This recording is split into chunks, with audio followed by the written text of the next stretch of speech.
We overthink the overthinking of the thought process that led to the World Series championship for the Los Angeles Dodgers. Hello and welcome to AI, the podcast on analytics in sports. Double A stands for Andrew and Ari. Hello, guys. Good to see you again. Yeah, good to see everyone. Great Yep. to see you too. We have a World Series championship to take a look at, and we have competing ideas to talk about as well. First, let's celebrate the Los Angeles Dodgers. World Series champs, 6-year build up to this. Fellas, I think of this World Series, and we're going to separate this. I think of two players, not a big idea. Ari, I think of Mookie first, and then Andrew, I think of Seager second. So Ari, you go first. Either agree or disagree. Mookie's the difference. And then Andrew, you go second. Seager deserves an abnormal amount of credit that he may not get because he's not a headline chaser. Ari, you go first. Yeah, Mookie, certainly was one of the major contributing factors with his bat. We saw, especially in the playoffs and earlier in the World Series, defensively, robbing home runs, going back, making things happen on the base paths. So he pretty much did it all and was also like a spark of energy that even if you're not playing in the game, watching can tell. And that being said, I love how the Dodgers constructed a really complete team lineup. But if I were to pick one, Mookie would be one of the keys. Well, Mookie would be the season. Seager would be the league championship in the World Series, Andrew. He was remarkable. Well, I mean, he was, right? I mean, it's very rare that someone goes back-to-back MVP between the championship series and the World Series. He is, I have a hard time seeing him as really that under the radar. I mean, it feels like he has been a star for that team for quite a while. But Mookie has overshadowed him this year just coming in. But I mean, what he did in the playoffs is a key. But at the same time, this is a team sport, right? And so they're key players, but they're all important. Okay, Game 6. Blake Snell faces 18 guys, strikes out 9 of them. 2 times through the order, gives up 2 hits, shutout, not even strong contact. Then base hit, weak contact, center field. Now we get to Kevin Cash, the Rays manager, makes a decision. He executes a script. He brings on Nick Anderson, who then proceeded to set a record for allowing at least 1 run in a 7th straight playoff game. We're recording this on a Thursday. We've had a day now to think about it. So Andrew, you go first, and then Ari, you go second. We agree or we disagree? Yeah, there's been a lot of Monday morning quarterbacking going on here. It happened almost immediately. And my bias is I'm not a fan of Monday morning quarterbacking because it just as easily could have been I left the pitcher in and he gave up 2 runs in the next 2 batters. We just don't know, right? But what I will say is you can criticize Cash for the decision if you want, but this is the decision he has made consistently all year. And this is the strategy that produced the second best team in baseball and the World Series runner-up, right? And I do believe that if you've been doing something that way all along, don't change, right? It's been working for you. Play the odds, be consistent, except for, Ari, except for, you're on now. Take it away. Yeah, so, there's the most important thing is what Andrew said is, the next day quarterbacking. We don't know the information that the manager had or what the strategy is. We do know it's, along the lines of what has been going throughout this, all of the season, which did have success to help make it get there. But then, and when we talk about data science, you talk about drifting, like data drifting or your models drifting.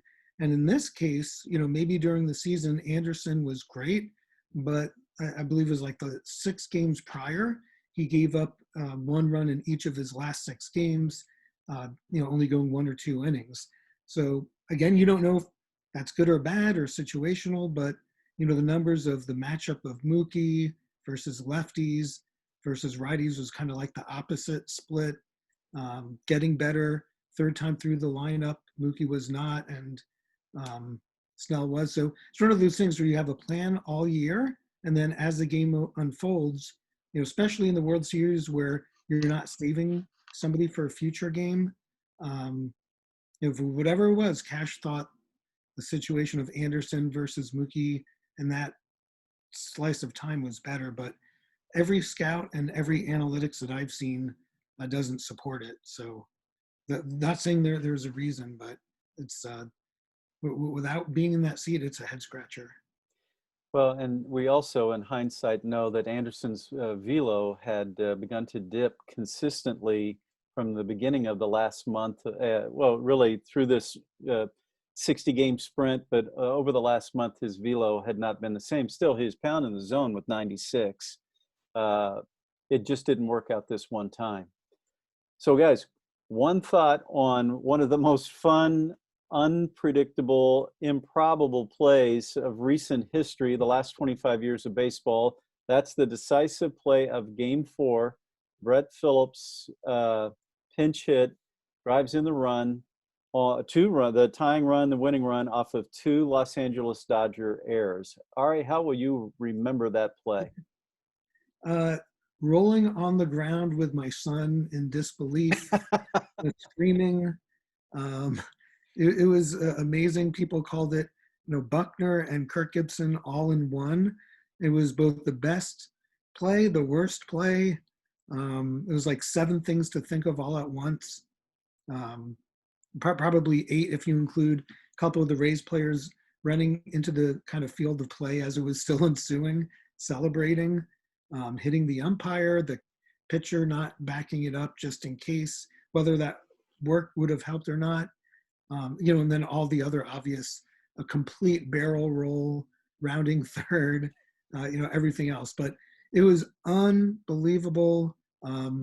It's, tough since I like both the Dodgers and the Rays, but that play is combined with being in the COVID world, limited fans. It had everything. It was like pretty much the moment, the entire 2020 season encapsulated.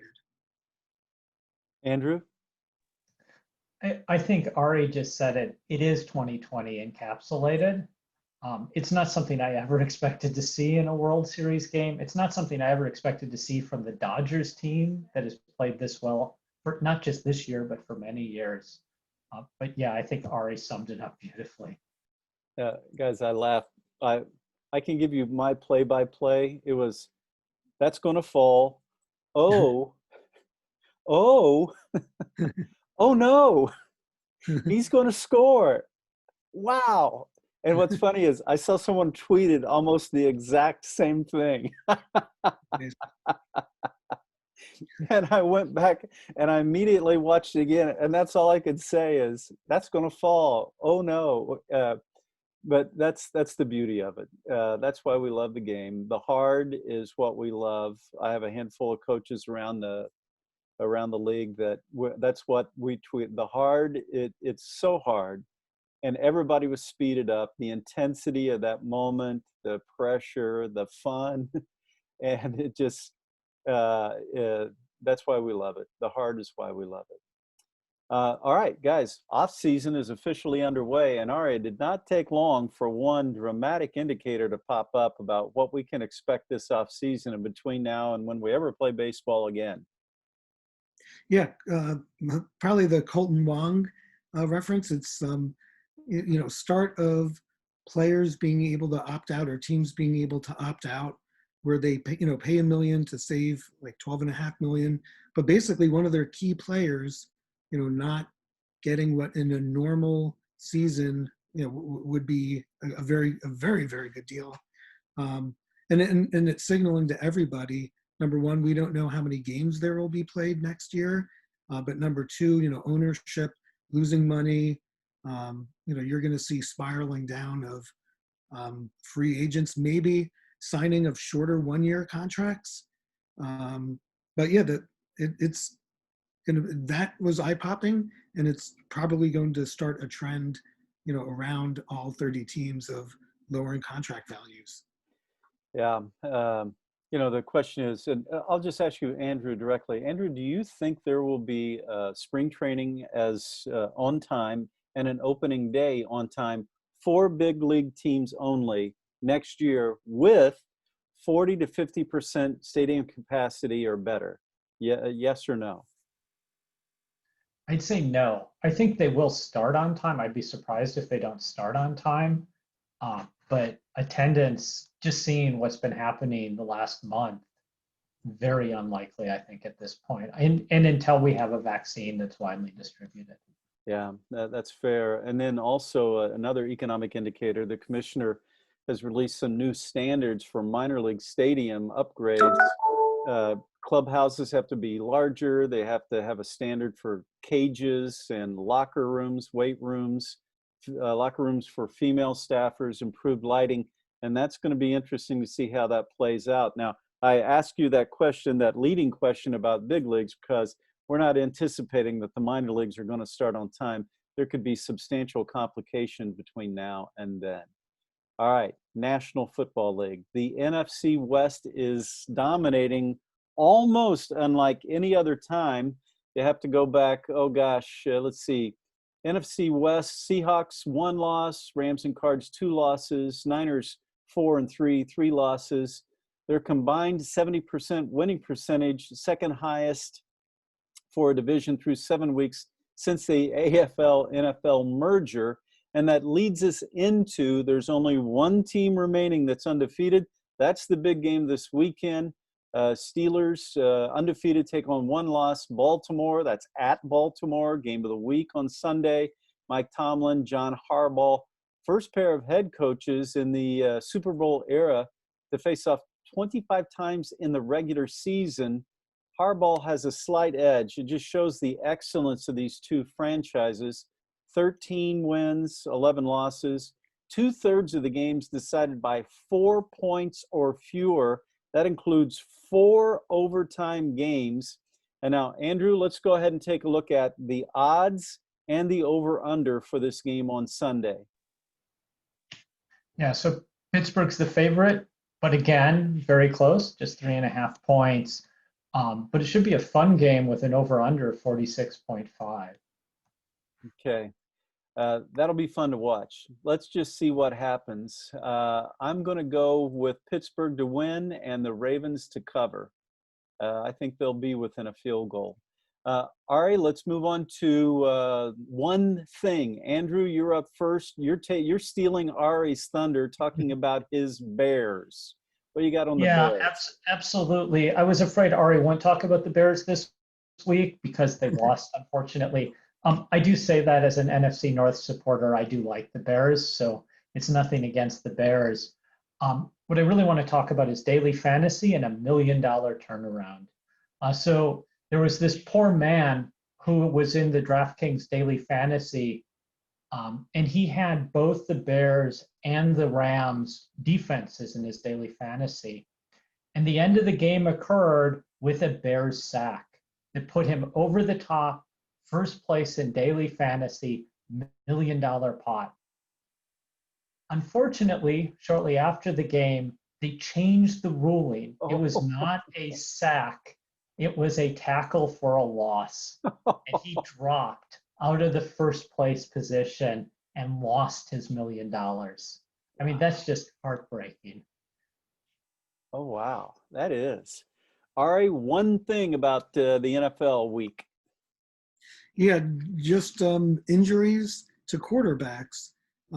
This week, Jaguars quarterback Gardner Minshew, multiple fractures, thumb problems, pretty tough. And last week, I believe it was, Dak Prescott had a gruesome injury, Cowboys quarterback. So it's, again, a brutal injury-prone sport. And I hate seeing that. Then the one thing, since I can't talk about Chicago Bears, is they're probably going to announce a new manager for the White Sox. The rumor is Tony La Russa, but which the fans apparently do not like listening to the radio and reading stuff, but it's up to the organization. But we'll see who their new manager is. They say the announcement will be today. Wow. My one thing is Seattle receiver Tyler Lockett. He's off to a remarkable start. First player with at least 7 receiving touchdowns and 500 yards within the first 6 games. Give credit to Lockett and to Russell Wilson. All right, some business news and notes. Andrew, Whoop is a big whoop-de-doo these days. Whoop is a unicorn, which honestly, when I saw the news, I had to go look up what Whoop was. But Whoop is a wrist-worn strap that was launched a year ago to do sleep recovery and strain and monitoring. And they just closed a $100 million round, which values them at $1.2 billion, which we're seeing the biometrics companies in the sports space being worth a huge amount of money. And there was something cute about Whoop as you look. Lawson Craddock published his daily Whoop data while he was riding in the Tour de France. So you're seeing some really cool marketing ideas. Yeah, that's smart. Coming out of this. Ari, in the sports industry, Callaway makes a move. Explain that, please. Yeah, Top Golf Entertainment, something that I've hosted events at. They do, center where you could do golfing events and corporate, with really good food, properties everywhere. Callaway acquired the remaining stake in Top Golf, the entertainment group, all stock deal. Now Top Golf is valued at $2 billion. That's remarkable. And then the last thing, we hinted about this, and we've talked about it. Rawlings bought Easton Sporting Goods, Major League Baseball, and Seidler. Is it Seidler, Ari, or Seidler? Seidler Partners here in LA bought Rawlings 2 years ago for about just under $400 million. Easton, indicator here, completely swing and miss. Its big event is the summer-long marketing relationship with the Little League World Series and ESPN. That never happened because of COVID. That likely was a big event that led to this. So, and Rawlings announced, I read in some of the St. Louis papers, Rawlings announced about 270 furloughed employees back in March. Last thought, guys, not only is one college, and we see Ari has the Wisconsin Stadium, Camp Randall, over the home of beer drinking in the 5th quarter, by the way, Camp Randall.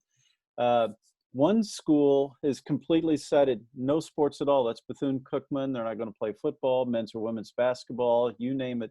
They have scratched sports for the entire school year because of the virus. That could be newsworthy. We'll see if others follow. Well, fellas, that's a brisk look at the Los Angeles Dodgers World Series Championship. Andrew, good for you for sticking up for consistency and you danced with the lady that you brung to the dance. Well done. Exactly. Yeah. Well, we'll say goodbye for this week. Recording on a Thursday. We'll turn around and do this again early next week at our normal time. I want to thank Andrew and Ari for hanging out another week, and we thank you for joining us on a weekly basis. This is Double AI, the podcast on analytics and sports. We'll see you next week. Take care.